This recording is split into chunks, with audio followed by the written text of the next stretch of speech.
नमस्कार, खबर उत्तराखंड देख रहे हैं आप। मैं हूं आपके साथ सपना दीपक मतेशिया। बुलेटिन का आगाज करेंगे। उत्तराखंड में निकाय चुनाव को लेकर पार्टी ने तैयारी शुरू कर दी है और इसी को लेकर देहरादून जिले के कांग्रेस नगर निकाय प्रभारी प्रकाश जोशी देहरादून पहुंचे। इस दौरान कार्यकर्ताओं ने फूल मालाओं से उनका स्वागत किया। वहीं उत्तराखंड कांग्रेस मुख्यालय पहुंचने पर प्रकाश जोशी ने कहा कि सरकार अभी चुनाव की तिथि घोषित नहीं कर रही है, तो वहीं कांग्रेस पूरी तरह से तैयार है कि वो देहरादून जिले में जो है फिलहाल संगठन से जुड़े लोगों के साथ बैठकें करेंगे और जिला स्तर पर जो संगठन में बदलाव करने होंगे उनको किया जाएगा। वहीं कैंडिडेट पर आरक्षण की स्थिति स्पष्ट होने की बात ही चर्चा की जाएगी। ये तो सच्चाई है कि प्रदेश में निकाय के चुनाव काफी समय से लंबित थे, प्रस्तावित थे, पर प्रदेश सरकार ये चुनाव को बार बार पीछे धकेलती रही। चुनाव कराने की मंशा प्रदेश सरकार की नहीं रही और इसीलिए अब ये इतना लंबा खींच गया। निश्चित तौर पर आज भी तो कल तो होना ही है, जब भी सरकार चाहेगी। तो कांग्रेस पार्टी एक संगठन के रूप में हम लोग पहले से भी हमारी तैयारी है।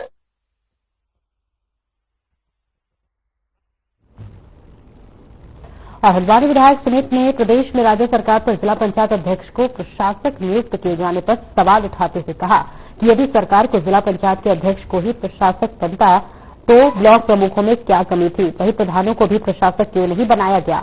विधायक सुमित हृदयेश ने कहा कि ये सोचे समझे षड्यंत्र के तहत सरकार ने ये काम किया है और ये गलत परंपरा बीजेपी में शुरू की गई है, क्योंकि ज्यादातर जिला पंचायत सदस्य भारतीय जनता पार्टी से जुड़े हुए हैं। तो वही इसलिए पूरे प्रदेश में जनप्रतिनिधियों में इस प्रकार सरकार के खिलाफ रोष व्याप्त है। बिल्कुल, मेरा तो ये कहना है कि चलो आपने जिला पंचायत अध्यक्षों को प्रशासक बना दिया, अरे तो ब्लॉक प्रमुखों में क्या कमी थी, ग्राम प्रधानों में क्या कमी थी, क्षेत्र पंचायत सदस्यों के अधिकारों को हनन क्यों हो रहा है? अधिकार तो उनके भी सब जीत के आए, ऐसा तो है नहीं। और बताइए बाकी आप लोग ठीक है? और लैंसडाउन के भाजपा विधायक दिलीप सिंह रावत ने मुख्यमंत्री को पत्र लिखकर वन संरक्षण अधिनियम पर चर्चा के लिए विधानसभा का एक दिन के लिए सत्र बुलाने का अनुरोध किया है। उन्होंने आग्रह किया कि यदि सरकार सत्र नहीं बुलाएगी तो वह सदन में नहीं आएंगे। जहां उन्होंने चिंता जाहिर की है कि वन अधिनियम से प्रदेश में विकास कार्य प्रभावित हो रहे हैं। पत्र में उन्होंने राज्य के 67% वन क्षेत्रों का जिक्र किया। कहा कि इसके संरक्षण के लिए वन अधिनियम लागू किया गया है, लेकिन उत्तराखंड राज्य के लिए ये काला कानून साबित हो रही है। तो वही रोज वन्य जीवों के हमलों में जानमाल की भी हानि हो रही है।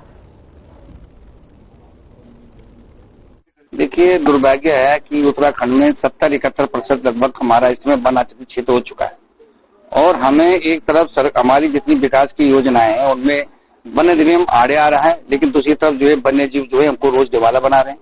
और मैंने इसी परिप्रेक्ष्य में सरकार से निवेदन किया है।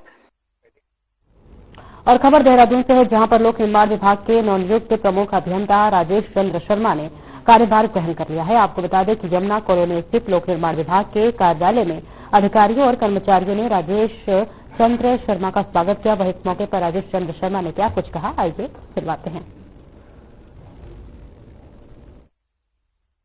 जो माननीय मुख्यमंत्री घोषणाएं हैं उनका क्रियान्वयन हो, एक सड़क सुरक्षा का एक बड़ा हमारे उत्तराखंड में एक इशू रहता है। क्योंकि पर्वतीय क्षेत्र होने की वजह से सड़क जो हमारी जो दुर्घटनाएं हैं उसकी एक वल्नरेबिलिटी रहती है, तो सड़क सुरक्षा के ऊपर भी बहुत फोकस रहेगा। एक हमारा जो विजन चंपावत है और एक मानस खंड है, इसके अलावा शासन की कई प्राथमिकताएं होती हैं। हमारे देहरादून शहर के अंदर इसके जो कंजेशन है इसको खत्म करने के लिए कई प्रोजेक्ट हमारे इस समय चल रहे हैं।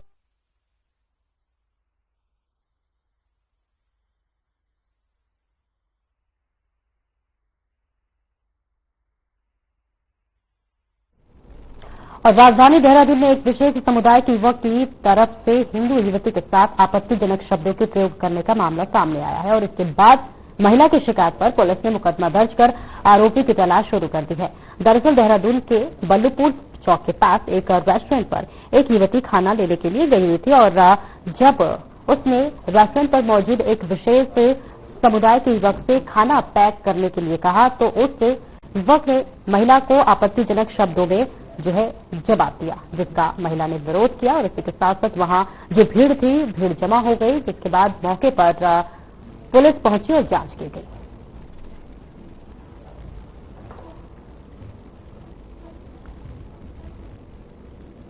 अब देखिए, ये प्रकरण शिकायत आई थी कि जिसमें दुकान पर जाने के बाद कुछ ऑर्डर किया गया, कुछ सामान मांगा गया, उसमें उसको दूसरे शब्दों में, अश्लील शब्दों में उसका जवाब दिया गया और चूंकि प्रकरण महिला संबंधी था, उसकी शिकायत का तत्काल से मुकदमा दर्ज कर लिया गया।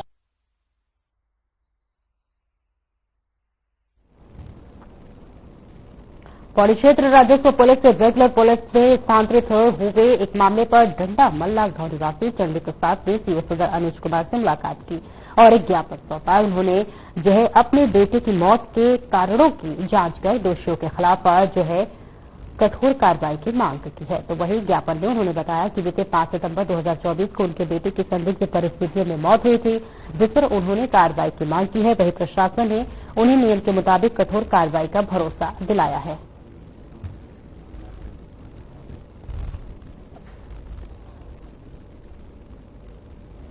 परिवार जो है अभी हमसे मिलने आए थे, तो उन्होंने एक एप्लीकेशन भी दी है जिसमें उनका जो अभियुक्त पंजीकृत है, जो पहले राजस्व क्षेत्र में था, तो वो अब रेगुलर पुलिस को स्थानांतरित हो गया था। तो अभी उसमें विवेचना प्रचलित है, विवेचक से भी बात हो चुकी है और पीड़ित परिवार को न्याय दिलाने के लिए और ठोस विवेचनात्मक कार्रवाई के लिए हम प्रतिबद्ध है। और हमारी जो रिश्तेदारी है वहां गया था लड़का, वहीं रहता था, उसी के सामने गौशाला में काम किया उसने 8 महीने नौकरी, और रहना खाना उनके यहाँ था। और उन्हीं के यहाँ से शाम को मेरे को मैसेज आया, फोन किया था, ये यहाँ रखा है, हमसे जगह गए, और सुबह हमें नदी नया किनारे में सब मिला, बल्कि मेरे को तो सड़क पे मिला, नदी नया से मैं नहीं लाया, पट्टी पटवारी लोग लाए होंगे।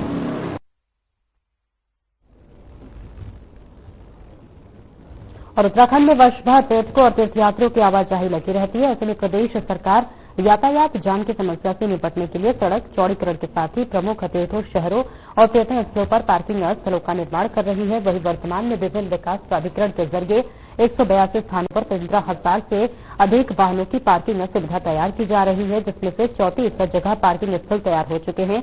एमजीटी ऋषिकेश और देहरादून में 2000 गाड़ियों की पार्किंग बन रहा है, जिसकी जानकारी एमजीटी के उपाध्यक्ष बंशीधर तिवारी ने दी। मसूरी देहरादून विकास प्राधिकरण द्वारा एक पार्किंग ऋषिकेश में बना रहे हैं, जिसमें लगभग 1200 गाड़ियों की पार्किंग होगी, और वहीं एक पार्किंग देहरादून में पुरानी तहसील में बनाई जा रही है, ताकि पार्किंग की समस्या का समाधान किया जा सके।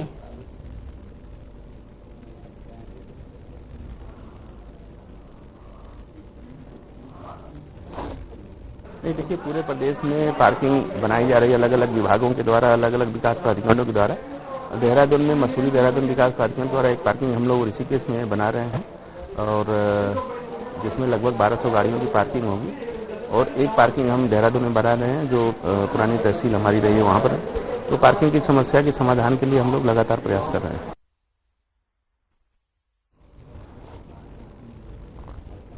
और देवभूमि उत्तराखंड सफाई कर्मचारी संघ शाखा काशीपुर ने मुख्यमंत्री को नगर आयुक्त नगर निगम काशीपुर के माध्यम से ज्ञापन प्रेषित कर नगर निकायों से आउट सोर्सिंग संविदा कर्मचारियों को हटाने संबंधित शासनादेश को निरस्त करने की मांग की है। ज्ञापन में कहा गया है कि शहरी विकास विभाग के शासनादेश के द्वारा उत्तराखंड के निकायों में कार्यरत आउट सोर्सिंग व संविदा सफाई कर्मचारियों को हटाने के आदेश निर्गत किए गए हैं, जो कि पूर्व में संघ के साथ हुए समझौते अनुसार वादा खिलाफी है।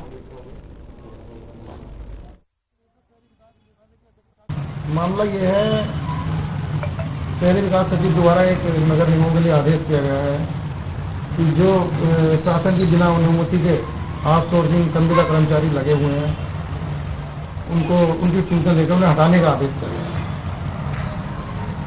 जिससे हमारे हजारों कर्मचारियों पर भुखमरी की कगार पर आने का अंदेशा है, जिसके लिए हमारे देवभूमि उत्तराखंड सफाई कर्मचारी संघ के प्रदेश नेतृत्व में आज यहाँ पर क्या कहते हैं एक मांग पत्र दिया गया माननीय मुख्यमंत्री जी के नाम, जिससे इनको जो 5 साल 10 साल से काम कर रहे हैं, इनके पेट पे लात न लगे, इनको ना हटाया जाए। और ब्लॉक प्रमुखों और प्रधानों को प्रशासक सही बनाए जाने से नाराज पंचायत प्रतिनिधियों ने अल्मोड़ा जिले के पर्यटन नगरी ताड़ीखेत विधानसभा के ब्लॉक की पंचायत प्रतिनिधियों ने ब्लॉक प्रमुख संगठन अध्यक्ष ब्लॉक प्रमुख ताड़ीखेत हीरा रावत के नेतृत्व में गांधी चौक रानीखेत पर एकत्रित होकर प्रदर्शन किया, साथ ही जमकर जोरदार नारेबाजी भी की। उन्होंने कहा कि जिस प्रकार जिला पंचायत अध्यक्षों को जिला पंचायत का प्रशासक बनाया गया। उसी तरह ब्लॉक में ब्लॉक प्रमुख और ग्राम सभा में प्रधानों को प्रशासक बनाना चाहिए। ब्लॉक प्रमुख हीरा रावत ने सरकार पर पक्षपातपूर्ण नीति अपनाने का आरोप लगाया और कहा कि प्रधानों के साथ सौतेला व्यवहार ठीक नहीं है। समापन के बाद आज प्रदेश सरकार द्वारा जिस प्रकार से जिला पंचायत अध्यक्ष को प्रशासक नियुक्त किया गया है, उसी के उपलक्ष्य में हम लोग आज यहाँ पर एकत्रित हुए हैं। आज प्रदेश की सरकार जबकि त्रिस्तरीय पंचायत चुनाव एक साथ किए जाते हैं, एक नियम है, उसके बावजूद आज क्षेत्र पंचायतगण, प्रमुखगण और उत्तराखंड में जिला पंचायत अध्यक्षों को प्रशासक के रूप में नियुक्त करना सरकार को भारी पड़ सकता है। दरअसल सरकार के इस निर्णय को लेकर ग्राम प्रधान संगठन से लेकर क्षेत्र पंचायत और प्रमुख संगठन भी नाराज नजर आ रहे हैं, जहां पर आपको बता दें कि उनका मानना है कि सरकार का ये निर्णय एक तरह का भेदभाव वाला निर्णय है। तो वहीं प्रधान संगठनों के विरोध के साथ साथ भाजपा विधायक विनोद चमोली भी सरकार के इस निर्णय से इत्तेफाक रखते हैं और उनका मानना है कि सरकार ने जो भी निर्णय लिया होगा सोच समझ कर लिया होगा, लेकिन उनकी व्यक्तिगत राय यह है कि प्रशासक नाव बिठाकर सीधे चुनाव में जाया जाता तो ज्यादा बेहतर होगा। जो भी जीत कर आता है उसे 5 साल तक काम करने का अवसर मिलता है और ये एक लोकतांत्रिक प्रक्रिया है।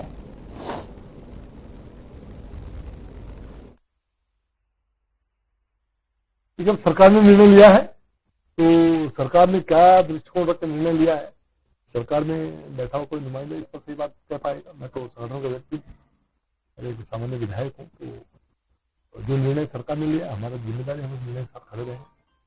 और ये बात बाकी लोगों की तो मैं इसको बेहतर समझता हूँ कि आदमी चुनाव में जाए, जीत कर आए, उसके बाद 5 साल के लिए बैठे, मैं उसको ज्यादा बेहतर समझता हूँ। ये 2-3 महीने की व्यवस्था से तो। और देहरादून से बड़ी खबर सामने आ रही है, जहां पुलिस ने बड़ी गैंगवार होने से रोका है। जहां पुलिस ने पिस्टल, तमंचे और कारतूस समेत 6 सदस्यों को गिरफ्तार किया है। बता दें कि इनमें से कुछ सदस्यों के खिलाफ पहले से ही आपराधिक मामले दर्ज है। एसएसपी देहरादून ने बताया कि उन्हें सूचना मिली थी कि 2 गैंग एक दूसरे के खिलाफ बड़ी घटना करने वाले हैं। जानकारी के अनुसार ज्यादातर आरोपी वेस्ट यूपी क्षेत्र के रहने वाले हैं।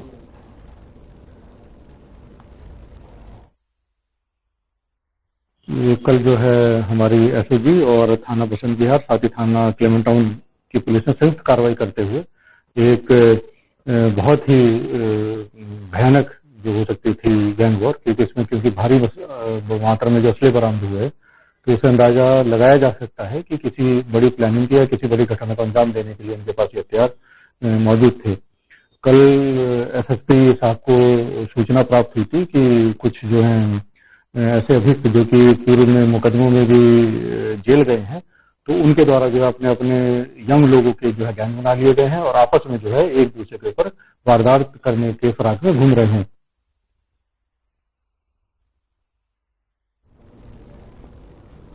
और वही विश्व दिव्यांग दिवस के मौके पर कार्यक्रम का आयोजन किया गया, जहां पर मुख्यमंत्री धामी ने शिरकत की है। में बढ़ चढ़कर भाग लेने वाले और आप दोनों की एक विशेषता है कि पूरे देहरादून में कहीं कार्यक्रम होते हैं, या तो अध्यक्ष आप होते हैं कार्यक्रम के या अध्यक्ष खजानदार जी होते हैं। आदरणीय उमेश शर्मा काऊ जी, ओबीसी आयोग के अध्यक्ष भाई संजय नेगी जी, सचिव समाज कल्याण डॉक्टर नीरज खरवाल जी, आयुक्त दिव्यांगजन समाज कल्याण श्री प्रकाश चंद्र जी, अपर सचिव श्री गौरव जी एवं यहां पर उपस्थित हमारे सभी दिव्यांगजन सभी भाइयों एवं बहनों, उपस्थित हमारे मीडिया के सभी मित्र, हमारे पत्रकार मित्र, छायाकार बंधु, मैं आज इस दिव्यांग राज्य स्तरीय दक्षता पुरस्कार वितरण समारोह में आप सभी का हृदय से अभिनंदन करता हूं, आप सबका हृदय से स्वागत करता हूं। और सच में इतना शानदार यहां पर प्रस्तुतिकरण हो रहा था, सबका मन मोह लेने वाला, सबको अपनी ओर पूरी तरह से ध्यानमग्न कर देने वाला। और आप सबके चेहरों को मैं देख रहा हूं, आप सबके चेहरों में जिस प्रकार की सकारात्मक ऊर्जा दिखाई दे रही है, वो निश्चित रूप से हम सबको सकारात्मक विचारों की तरफ प्रेरित करती है और ये सकारात्मक ऊर्जा उत्साह का माहौल हम सभी के लिए, जो भी आज इस कार्यक्रम में सम्मिलित हैं, इस कार्यक्रम में सहभागी बन रहे हैं, सभी के लिए प्रेरणा से कम नहीं है। और मुझे निजी तौर पर बहुत ही हर्ष की अनुभूति हो रही है कि आज हम प्रदेश के उन दिव्यांग नायकों का सम्मान कर रहे हैं, उनको सम्मानित कर रहे हैं, जिन्होंने अपने आत्मविश्वास से, अपने धैर्य से, साहस से न केवल अपना जीवन बदला है, बल्कि ये दिव्यांगों के प्रति एक सोच है, दिव्यांगों के प्रति सोच और दृष्टिकोण में दोनों को ही बदलने का काम किया है। मैं उन सबको बधाई देता हूं और इस अवसर पर आप सबसे कहना चाहता हूं कि आप सबने अपनी शारीरिक परिस्थिति को एक चुनौती के रूप में लेकर न केवल अपने सपनों को साकार किया है, बल्कि समाज को भी प्रेरित करने का काम किया है। और आप सभी ने ये सिद्ध करके दिखाया है कि ऐसा कोई काम नहीं है जिसको हमारे दिव्यांग भाई बहन नहीं कर सकते हैं। कोई भी काम उनके लिए संभव है। आज चाहे कोई क्षेत्र हो, सरकारी दफ्तर हो, खेल का मैदान हो या समाज का कोई स्थान हो। अभी हम सब यहां पर एक शॉर्ट वीडियो फिल्म देख रहे थे, उसमें देखिए किस प्रकार से खेलों के क्षेत्र में हो या अन्य क्षेत्रों में हो, आपने अपनी दृढ़ इच्छा शक्ति के बल पर अपना लोहा मनवाने का काम किया है, सबको प्रेरित करने का काम किया है। और आप लोगों की लगन और मेहनत के बल पर एक कविता की पंक्ति है, वो सार्थक करती है उसको कि लहरों से डरकर नौका पार नहीं होती है, लहरों से डरकर नौका पार नहीं होती है, कोशिश करने वालों की कभी हार नहीं होती है। आप सभी की उपलब्धियां हमारे हजारों लाखों दिव्यांग भाई बहनों को प्रेरित करने का काम करेंगी। मैं आप सभी के साहस को, आप सभी के समर्पण को हाथ जोड़कर प्रणाम करता हूं। आप सबको मैं बहुत नमन करता हूं। भाइयों बहनों, जैसा अभी आदरणीय खजानदास जी कह रहे थे कि हमारे आदरणीय प्रधानमंत्री श्री नरेंद्र मोदी जी ने ये दिव्यांग शब्द हम सबके उद्धरण में लेकर आए हैं। हम सबके लिए एक अलग प्रकार का शब्द, ऐसा शब्द जिससे दिव्यता झलकती है, ये हमारे प्रधानमंत्री जी की आप सबके प्रति सोच है। और आज उनके नेतृत्व में पूरे देश के अंदर हमारे दिव्यांग भाई बहनों के लिए अनेक कार्य किए जा रहे हैं। आदरणीय प्रधानमंत्री जी ने देश में दिव्यांगजन अधिकार अधिनियम 2016 को लागू किया, जिसमें दिव्यांगों को 7 से बढ़ाकर उसके प्रकारों को 21 किया गया। आज इस ऐतिहासिक परिवर्तन से दिव्यांगजनों के दैनिक जीवन में अनेक सकारात्मक परिणाम देखने को मिल रहे हैं। हमारी राज्य सरकार भी दिव्यांगजनों के लिए प्रत्येक स्तर पर अनेक सुविधाओं को बढ़ाने के लिए लगातार काम कर रही है। आज हम कोई भी निर्माण कार्य करते हैं, कोई अस्पताल बनाते हैं, कोई बस अड्डा बनाते हैं या कोई सार्वजनिक भवन बनाते हैं, तो उसमें इसका विशेष ध्यान हम रखते हैं कि हमारे दिव्यांग भाई बहनों को वहां आने जाने में किसी भी प्रकार की असुविधा का सामना न करना पड़े। ये हमने सभी प्रकार के जो भी हम नियोजन करने वाले हैं, उन सभी में हमने इस प्रकार का प्रावधान कर दिया है कि आप सबकी सुविधा के अनुरूप इसका निर्माण कार्य हो। भाइयों बहनों, हमारी सरकार दिव्यांगजनों का समग्र विकास सुनिश्चित करने हेतु अनेक योजनाएं प्रदेश के अंदर संचालित कर रही है। हमारी सरकार द्वारा दिव्यांगजनों को अलग अलग कैटेगरी में विभिन्न प्रकार की 5 पेंशनें इस समय दी जा रही हैं, जिनके माध्यम से प्रदेश के करीब 1 लाख दिव्यांगजन, दिव्यांग भाई बहन लाभान्वित हो रहे हैं। वर्तमान में प्रदेश में दिव्यांगजनों को प्रति माह 1500 रुपये पेंशन तथा जन्म से दिव्यांग बच्चों को माता पिता के 18 वर्ष तक प्रति माह 700 रुपये का भरण पोषण अनुदान दिया जा रहा है। ग्रामीण क्षेत्रों में कृषि कार्य करने पर दुर्घटना वश दिव्यांग हो जाने पर 1200 रुपये प्रति माह की पेंशन दी जा रही है। 21 वर्ष की आयु होने के बावजूद 4 फुट से कम ऊंचाई वाले व्यक्तियों को भी 1200 रुपये प्रति माह पेंशन दिए जाने का प्रावधान किया गया है। दिव्यांगजनों को विशिष्ट पहचान पत्र जारी कर सरकारी कल्याणकारी योजनाओं की पहुंच उनके लिए सुनिश्चित की जा रही है। इसके साथ ही दिव्यांगजन से विवाह करने पर 25,000 रुपये की धनराशि दिव्यांग दंपति को प्रोत्साहन स्वरूप प्रदान की जा रही है। इसके अलावा कक्षा 1 से लेकर कक्षा 8 तक के दिव्यांग बच्चों तथा दिव्यांग अभिभावकों को उनके बच्चों को छात्रवृत्ति प्रदान की जा रही है। इतना ही नहीं, 40% से अधिक दिव्यांगता वाले दिव्यांगजनों को कृत्रिम अंग या उपकरण खरीदने के लिए 7,000 रुपये की एकमुश्त धनराशि का भी प्रावधान किया जा रहा है। भाइयों बहनों, हमारी सरकार दिव्यांगजनों को आर्थिक लाभ देने के साथ ही उन्हें आत्मनिर्भर और सशक्त बनाने की दिशा में भी प्राथमिकता से कार्य कर रही है। दिव्यांगजनों के स्वरोजगार हेतु जनपद टिहरी, जनपद नैनीताल, जनपद पिथौरागढ़ में प्रशिक्षण केंद्र संचालित किए जा रहे हैं, जिसमें हमारे दिव्यांग भाई बहनों को निःशुल्क प्रिंटिंग प्रेस, सिलाई कटाई आदि का प्रशिक्षण प्रदान किया जा रहा है। दिव्यांगों को बहुआयामी सेवाएं प्रदान किए जाने हेतु प्रत्येक जनपद में जिला दिव्यांग पुनर्वास केंद्रों की स्थापना की गई है। दिव्यांगजन अधिकार अधिनियम 2016 के अंतर्गत राज्य में दिव्यांग सलाहकार बोर्ड का गठन भी किया गया है।